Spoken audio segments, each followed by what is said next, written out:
Welcome to Innovation at Work US, managing cyber risk for a secure future. I'm Kevin Brown, Managing Director of Security at BT. For those that may not be familiar with BT, we are one of the world's leading communication companies, with operations in 180 countries, serving many multinational companies as well as governments with our leading security, cloud, and networking solutions. In my role, I'm responsible for protecting all of BT's infrastructure and customers around the globe. Our network connects and protects the everyday activities that really enable modern life. But as a result of that, we also find ourselves as a very large target when it comes to cyber attacks. We typically see around 6,500 cyber attacks per day, which come from a mix of nation state, cyber criminals, hacktivists, or good old fashioned rogue individuals. As well as protecting our own network, we help businesses and governments around the world secure their digital transformation. This gives us a really deep understanding of how to manage cyber risk and what the future of security will look like, as well as the security and the future of work. Now, today I'm going to be covering a few broad areas. We'll explain how we do this and what the future holds. But to start with, today's cyber landscape, in a nutshell, is frightening. Both the quantity and the complexity of the challenges continue to evolve at a really rapid pace. You will be, and in fact, you probably have been attacked, and some of these may well have been successful. And this was a tough reality where we had to accept that there was no such thing as 100% security. Instead, it's about understanding the risk and tailoring your response in line with your own organizational risk appetite. However, the events of the last 18 months have massively changed how we actually understand cyber risk and whether we can accurately gauge it anymore. Now, of course, COVID has had an enormous impact on the security landscape. As organizations adopted mass remote working at breakneck speed, they massively increased and distributed the threat surface that security teams now need to protect. Traditional models of security perimeters around a self-managed corporate network simply ceased to be, as cloud, and particularly of recent multi-cloud adoption, has been massively accelerated. The ways that people access data have changed, the locations from which they do it from, and where the data is stored has also become massively more complex.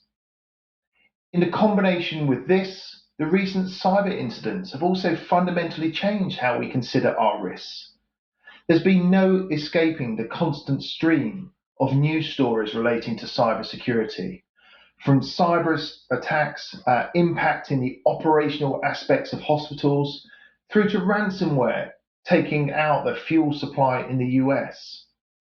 Cyber issues have also been top of the agenda at big geopolitical meetings, and of note, the recent US and Russia summit. And in fact, President Biden has warned that the next physical war may well be started by a cyber incident. But more specifically, SolarWinds incident at the turn of the year essentially set a context for what cybersecurity looked like for 2021 and onwards. The incident, as I'm sure we're aware, has become infamous in the security industry, not just because the attackers gained huge access to organizations, but it was the fact that they remained undetected far longer than most people thought was possible.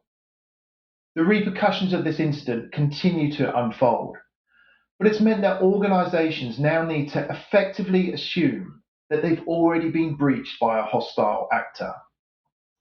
This means that even those organizations that have already invested huge amount of time, energy, and resources in planning their security are having to reassess, to really look at how secure they actually are. And after all, whilst cyber threats are incredibly dynamic, security benchmarking, on the other hand, is often fairly static and captures only a moment in time rather than providing the evolving view to match that landscape. When the threats are constantly changing, how can an organization really trust that, that their security protections are the right protections when they perhaps were assessed 6 months ago or 12 months ago? And really question whether they are still fit for purpose. The best assessment technologies are those that are objectively based and are dynamic to provide that real-time assessment and gives a clear recommendation on how to improve your security. Now, in line with this belief, BT recently announced our investment in a Silicon Valley-based cyber assessment company called Safe Security. Although relatively small at the moment, they have some amazing technology that is uniquely placed to help organizations better understand their security readiness. The platform provides real-time assessment on a range of security factors, but more importantly, baselines them objectively against security standards relevant to your region, to your country, to your industry. The platform can also calculate the financial value that a security risk holds, and when combined with BT's own security capability, really provides clearer recommendations on how to address them and how to improve the cyber risk. These capabilities are crucial, as the insight allows company boards and security teams to understand the value of the investments that they've made and also direct the resources to the most crucial and critical areas. Being able to quantify cyber risk also enables organizations to make those intelligent, balanced decisions on new business strategies or being able to adopt new technologies when they want to take them on. After all, any major organization decisions carries an amount of risk, and the goal of cybersecurity is not to eliminate it. I guess we all dream of that, but it's about being able to mitigate it and manage it as much as possible. And this leads me on to my second main point. As the threats rise and the old models become obsolete, we're seeing a perception of security change from one that was perhaps a blocker to now is a true enabler for the execution of business plans. For many years, security has been seen as something that perhaps restricts those wider ambitions, as new ideas were flagged perhaps too risky or simply unsafe. However, in today's context, there shouldn't be any organization that isn't thinking about their cybersecurity at the foundation of their business strategy. Now, this might be startups or SMEs thinking about the basic hygiene of their security on passwords and data, through to their multinational organizations that are grappling daily with how to secure their global operations and the deluge of threat information that they are facing. Cybersecurity can no longer be seen as just a technology issue. It's people, process, technology. Nor can it be thought of as something that has to be bolted onto your plans at the end, just to provide the cover for all good things you want to achieve. Now, this change is a good thing. When security is baked in from the outset, organizations are definitely able to leverage the new technologies and really seize those opportunities. They don't leave themselves open to the unanticipated risks, and designing security in is much cheaper than buying a mix of expensive remediation security products after the fact.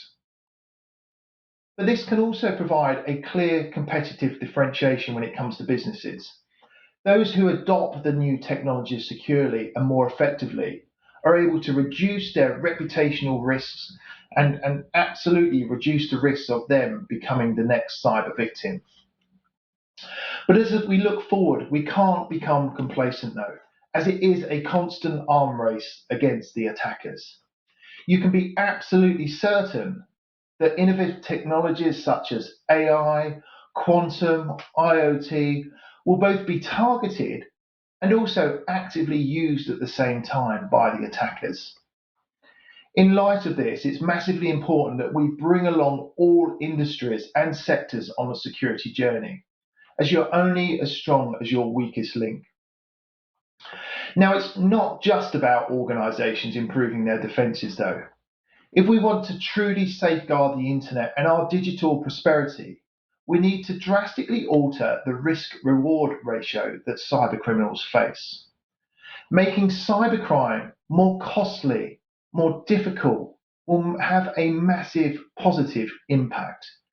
Many cyber attacks are launched at effectively zero cost, with minimal fear of retribution, even if criminals are identified. They can simply move on to the next target, with many cyber criminals well aware of how unlikely they are to face any form of punishment or prosecution in perhaps the country that they operate from. So, to wrap this up, the cyber landscape today is incredibly fast paced, and all businesses and governments need to understand their risk exposure and their appetite. Taking advantage of this insight on your security setup is key to targeting not just your most critical resources and assets, but also reduces your likelihood of you becoming the next cyber victim. And more generally, putting cyber and security at the heart of your business strategies is the most effective way of really ensuring the prosperity and the resilience going forward. At BT, we are absolutely committed for connecting for good. And you can hear more about this from my team and our up and coming roundtable on Wednesday, the 20th of October, where we'll be talking about the future of work in more detail and also about how we make those security and business decisions in stressful instances, such as a cyber attack. So that's going to be an amazing roundtable, so certainly look out for the agenda. But I'd like to thank you for listening. I hope you have a really good week as you look at the innovation of work. Thank you.